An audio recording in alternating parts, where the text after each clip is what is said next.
Well, good morning. It's great to see you and welcome back to the shop where these days it seems like we are dealing with more than our fair share of automotive issues, and today is no different.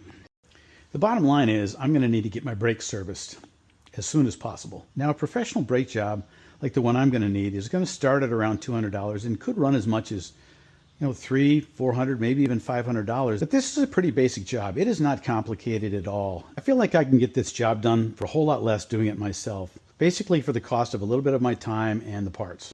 So that's the plan. And besides, I think this is one of the most rewarding do-it-yourself jobs that you can take on. So if this sounds like something you'd like to try or like to learn how to do, stick around and I'll show you how I get it done. The tools I have in front of me right now are really all you're going to need. Some wrenches, some socket sets, maybe a screwdriver or two. You're going to need a C-clamp or something like this, and I'll show you why in a second. You're going to need a floor jack. I've got this one here, and something to put behind the rear wheels to make sure the car doesn't move. And that's about it. As far as the replacement materials, what you're going to want to do is go up to your local auto parts store, like I did this morning. Give them the make, model, and year of your car. They'll look it up on their computer.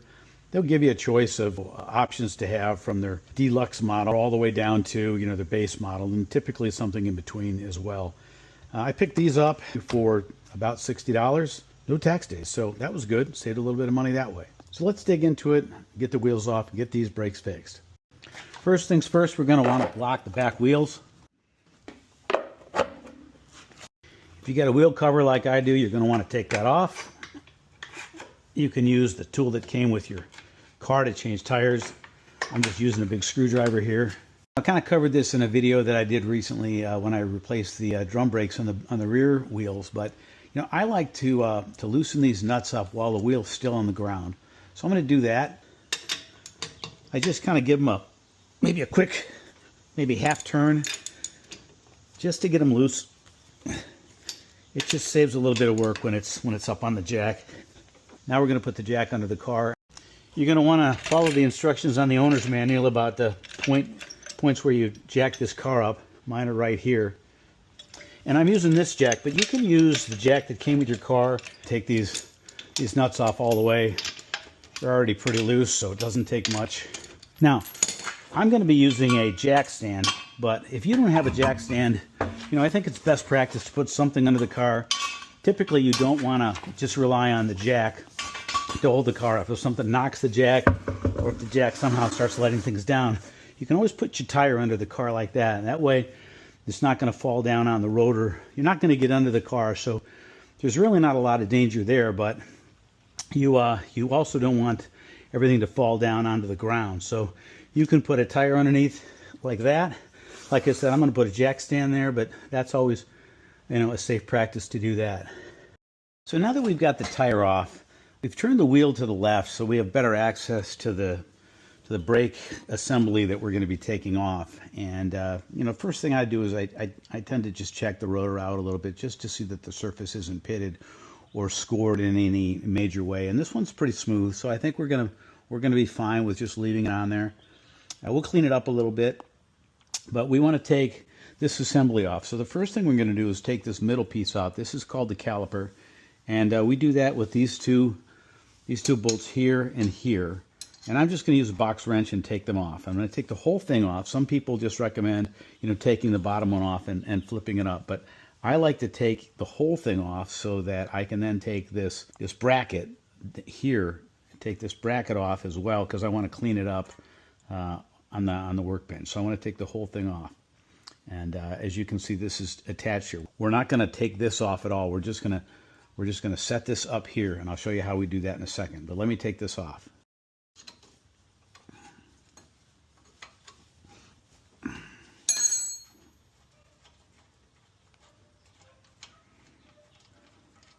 Now, I've been in here before, and I put some anti-seize on these so they're not on there so tight that I can't get them off. We got those out, and all we're going to do now is just kind of see if we can't. They'll start coming off. There we go.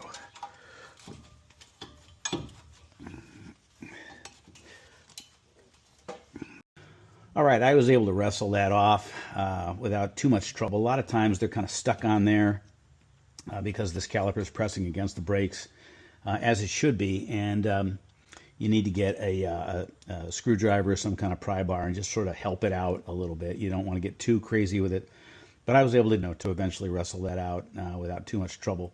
And then, the next thing that we're going to do, we're not going to take this off. We're not going to disassemble this or disconnect this. This is the brake hose. It's got brake fluid in it. We don't want to mess with that. A lot of people will put it right up here and just kind of set it here and say, you can do that. And that's fine.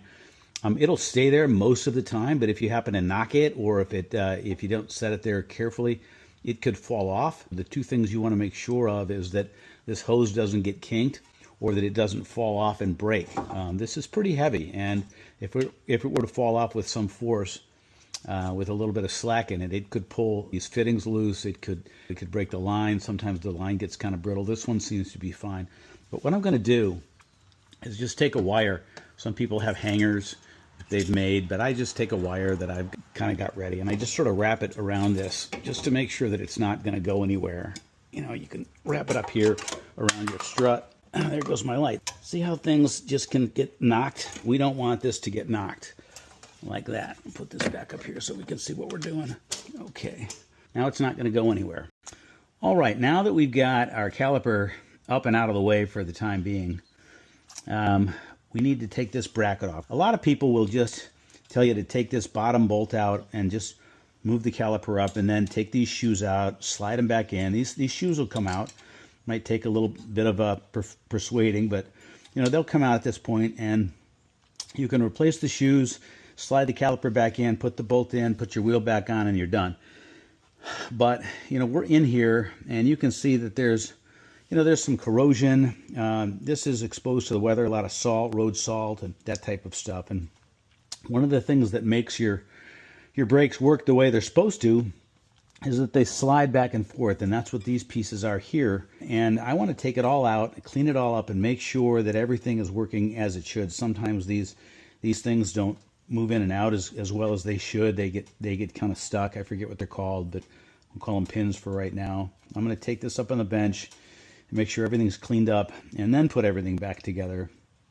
And I think that, again, is one of the advantages of doing it yourself. You can make sure that it's done properly, that it's done completely, instead of just a quick boom, we put new brake shoes on for you, ma'am, and there you go. Yeah, new brake shoes are on, but nothing else was done. So enough chit chat. Let's take these two bolts out and see if we can't slide this bracket off. I'm just going to use, again, just a box wrench, and sometimes these will take a little persuading to get off sometimes, because they're subject to the weather and they can rust in place. But we're able to get these off without too much trouble.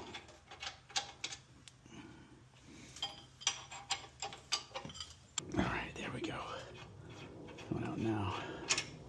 Let's see if we can't get this to move. Yeah, it wants to come.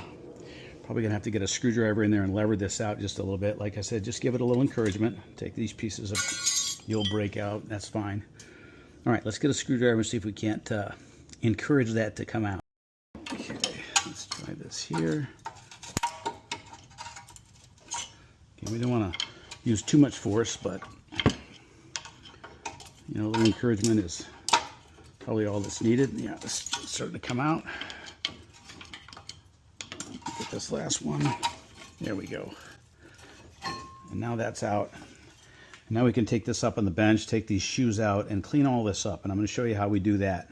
Okay, so we're going to clean this up. Before we start on that, I have a confession to make. I lied to you earlier when I said that was all the tools you were going to need and all the equipment you were going to need. But I forgot to mention, getting a wire brush. It's brass, but it'll do just fine.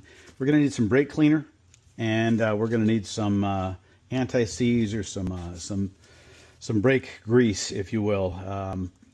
And you can pick those up at your local auto parts store for, I don't know, $5 or $6 for this, and a few bucks for that, and a few bucks for that. But it's important in this step, and that's really the only step we're going to need this in. So you can see how rusted they are. We've got some hardware here that needs to come out. We're going to do one side at a time. You can see they're a little different, so I don't want to get them mixed up. I don't want to put, this side has some ears on it. You can see that. I don't want to put those on here, take them both off and kind of go, what side did it go on again? Referring back to an earlier video on brakes, if you're not sure before you get started, take pictures so you can refer back to those. I'm going to just do these one at a time. But the first thing I'm going to do is get out my other hardware, my new hardware in here, make sure that I've got the pieces that are going to replace these before I start taking these things off and taking them apart. All right, sure enough, that looks familiar, doesn't it? And this one here. So let's start with this one on this side.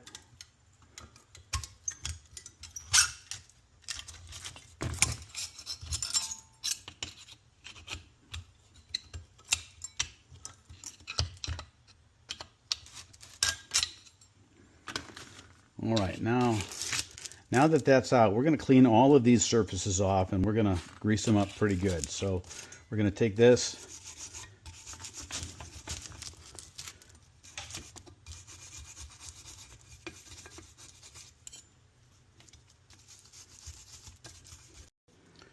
so I'm going to put some of this in here.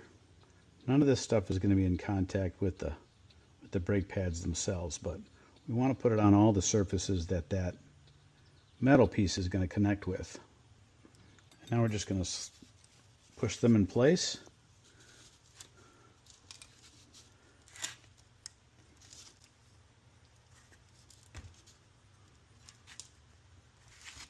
Okay. Now we're going to turn around and do it on the other side, on this piece right here. And finally, when we've got both of the pieces on, we're just going to take a little bit of this brake grease, CV grease, but it's the same stuff. And it'll do the same job. It'll help those pads slide back and forth. We're just going to put that on the surface of this. And the reason we don't do it before is because we're sanding stuff and we don't want the grit and grime to get in there. And then finally, we're going to take a look at these pins here. And they're behind these boots here, and we're going to wipe that off, and we're going to put some more of that grease on these as well. So I don't know if you can see that or not, but they don't need much. We're just going to take a little bit of this,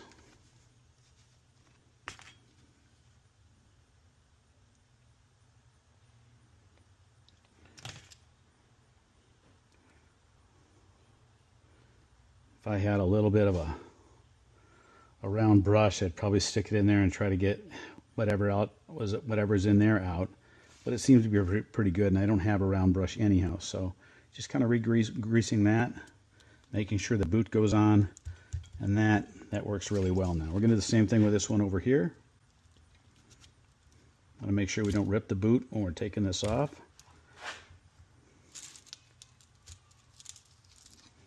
Okay. Take them off one at a time because they're different, as you can see. You don't want to get them mixed up.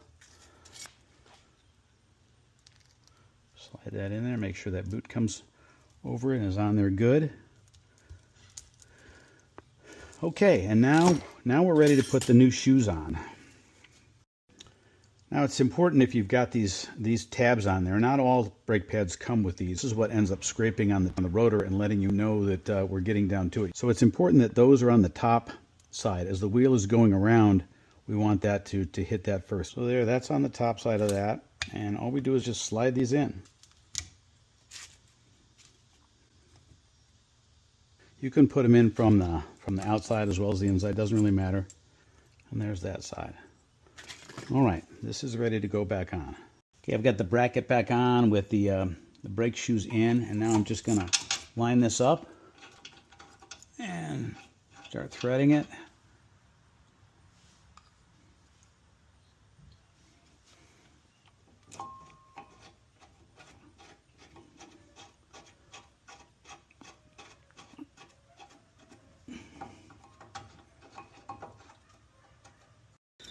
All right, so in order to fit this back in, we've got to push this piston in because, as you can see, the brake pads make these much wider. So we've got to push this in.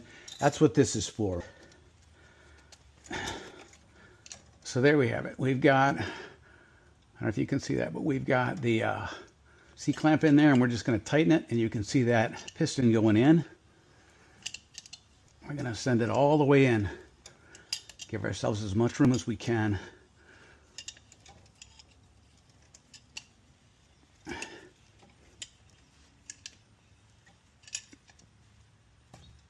Okay, I think that's about as tight as it's going to go.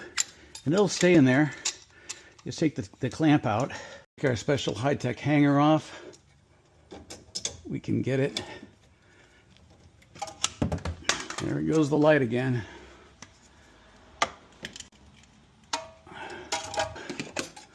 All right. And we're just going to put this down here. Now you can see we can slide that in and slide that over the pins there. Before we put those nuts in, we just put a little dab of this on. That's probably too much.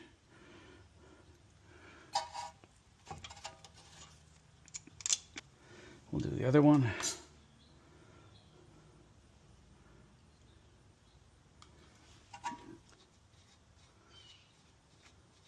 And we're going to snug this up good and tight. Now, there are some that have a spec to it. They say to tighten them down to a certain number of foot-pounds.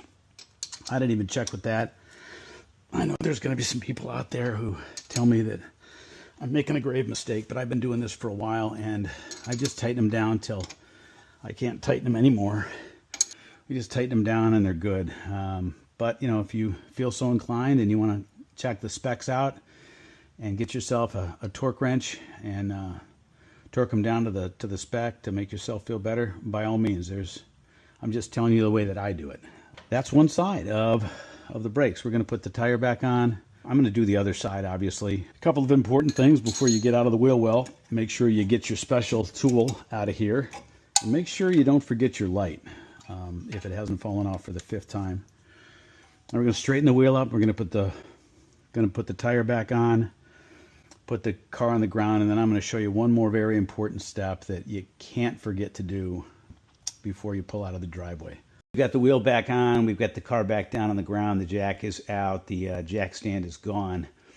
So that side is done. I've still got another side to do. And I promise you guys one last thing that you can't forget. Actually, it's two. First thing is, don't forget to take the block out from behind the back wheel. You're not going to go very far. And the other one is, you're going to have to get in here. This is important. And you're going to want to pump the brakes. You don't even have to turn the car on. You're just going to want to pump the brakes. I'm going to turn the car on. And they're going to go to the floor. Don't let that freak you out. You see how I'm pushing that? They're going to firm up.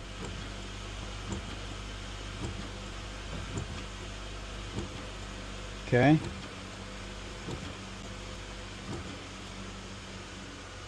Pump them, a dozen times or so. They'll firm up. But don't forget to do that, or you're in for a surprise. You'll get to the end of the driveway, hit the brakes, and that'll go to the floor. And you don't want that to happen. You really just need to, what you're doing is pressurizing the lines again so that the new brake shoes tighten up against that rotor. Remember, we kind of spread them out, and all you're doing is tightening them back up to that rotor again. So that's important to do. I got to do the other side. I'm not going to show doing the other side. It's basically the same as this side. Hopefully you got the idea. We've kind of made a mess here. That's kind of the way it is when you're working on stuff, and to me it's part of the appeal. So I hope you guys enjoyed it. I hope you learned something. I hope you found it entertaining. I know I did. And certainly feel free to leave a comment, give me a like, subscribe. We'd love to see you do that, and we will see you in the next one.